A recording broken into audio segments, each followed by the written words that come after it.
ছোট বন্ধুরা, তোমাদের দুদন দিদা এসেছে, তোমাদের আবার গল্প শোনাবে। অনেকেই না, অনেক ছোট ছোট বন্ধুরা আমার উপেন্দ্র কিশোরের গল্পগুলো শুনতে বেশি ভালোবাসছে। সেই জন্য আবার তোমাদের একটু উপেন্দ্র কিশোরের গল্প শোনাই। আজকের যে গল্পটা শোনাবো সেই গল্পটার নাম হচ্ছে ধূর্ত শেয়াল। শিয়াল তো এমনি খুব চালাক হয়, ধূর্ত মানে ক্লেভার এক জিনিস আর কানিং এক জিনিস। শেয়াল হচ্ছে সে কানিং, ভীষণ ধূর্ত।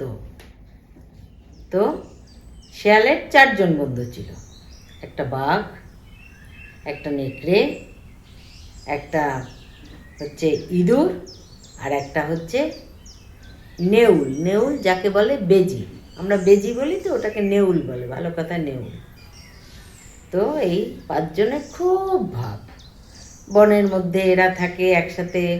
বাঘই ম্যাক্সিমাম সব ওই শিকার টিকার ধরে বেশ 4 জনে সমানভাবে খায়, কোনো ঝগড়াঝাটি নেই, খুব মিলেমিশে আছে। একদিন ওরা ওইরকম বেশ গল্প টল্প করে, ভীষণ আনন্দে আছে ওই 5 বন্ধু। তো হঠাৎ দেখছে বেশ দূরে একদম মোটা সোটা দারুণ শিঙালা একটা হরিণ।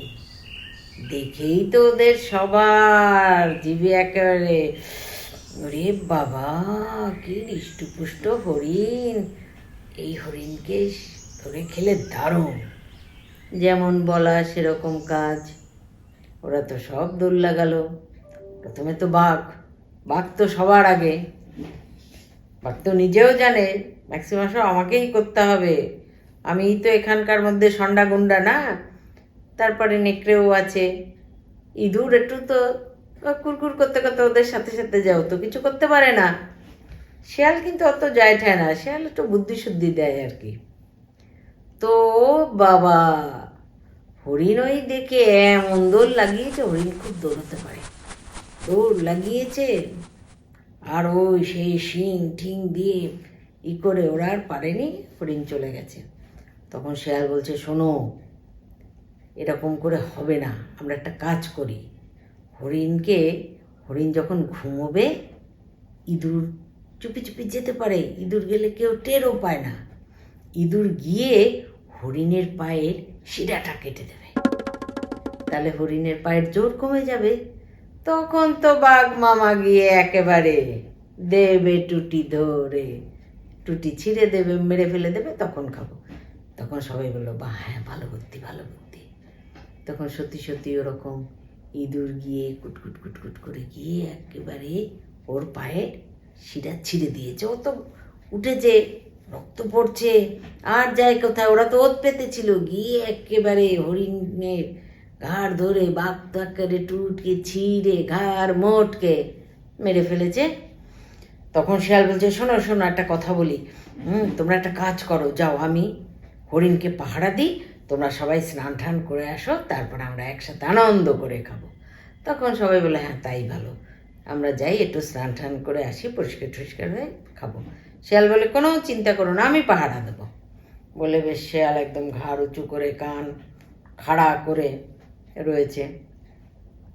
প্রথমেই বাঘ এসেছে।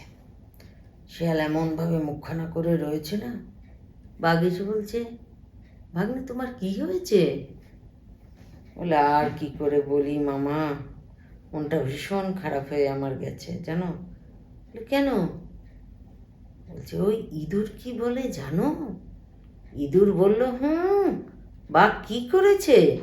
আমি তো এই হরিণ মেরেছি, বাঘ তো কিছুই করেনি। তারপরে তোমার নামে কি নিন্দা করলো মামা, সে আর আমি বলতে পারবো না। আর ওইসব শুনে না আমার আর এখন ওই হরিণ খাওয়ার একটুও ইচ্ছে নেই। তোমার নামে অত আজে বাজে কথা, আমার আর ওই হরিণ খাওয়ার ইচ্ছে নেই। বাঘ তো আকারে গর্জন দিয়ে, কি এত সাহস? ঠিক বলেছ ভাগ্নে, আমিও ওই হরিণ খাবো না, আমি আরও অনেক ভালো ভালো শিকার করে আনি, তুমি আর আমি খাবো, কেমন? বলে তো বাঘ গায়ে অনেক জোর আছে, বুদ্ধিবোধ একটু কম আছে, যাই হোক, সে তো একার গঁজ গঁজ করতে করতে গেছে। শেয়াল একটু মুচকি হাসলো, গেল একটা গেল।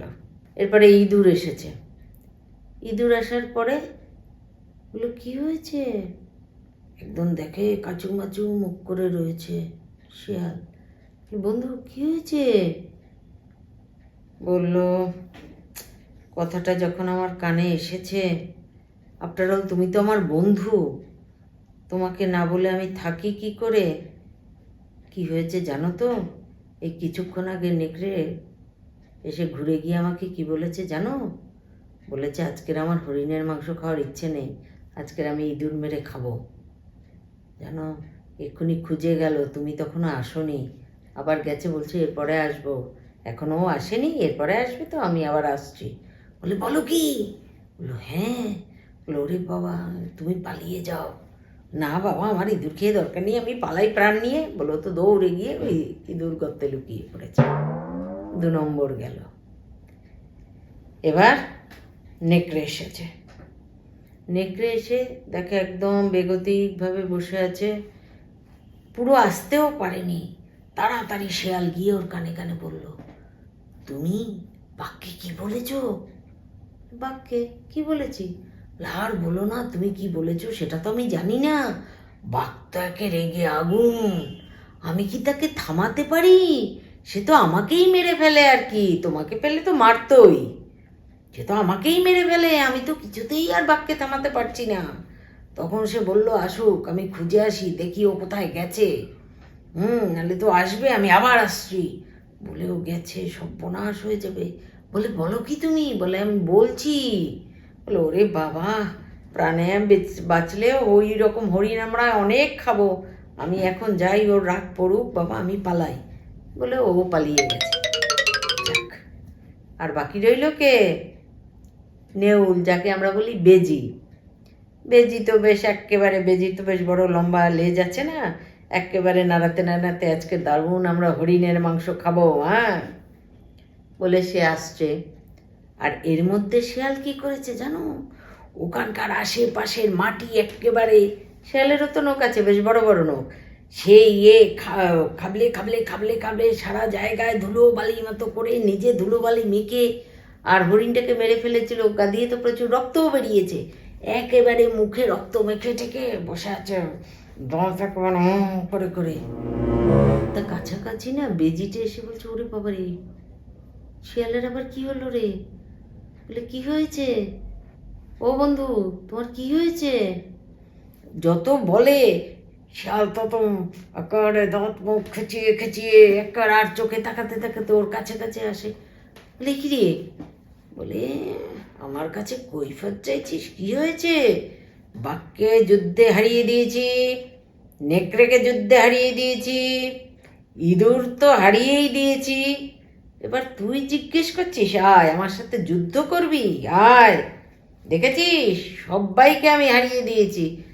বলো তাই? না না না না, আমি তোমার কাছে পরাজিত হলাম, আমি যুদ্ধ করতে চাই না বাবা, আমি চললাম, আমি তোমার কাছে পরাজয় স্বীকার করলাম, আমি চলি, আমি তোমার সাথে যুদ্ধ করতে চাই না। বেজি তো ছোটোখাটো প্রাণী, শিয়াল তো আফটার অল অনেক বড়, কি পারে নাকি? ও শুনেই বললো আমি তোমার সাথে যুদ্ধ করব না, আমি হেরে গেলাম, স্বীকার করে নিলাম, বলে ও চলে গেল।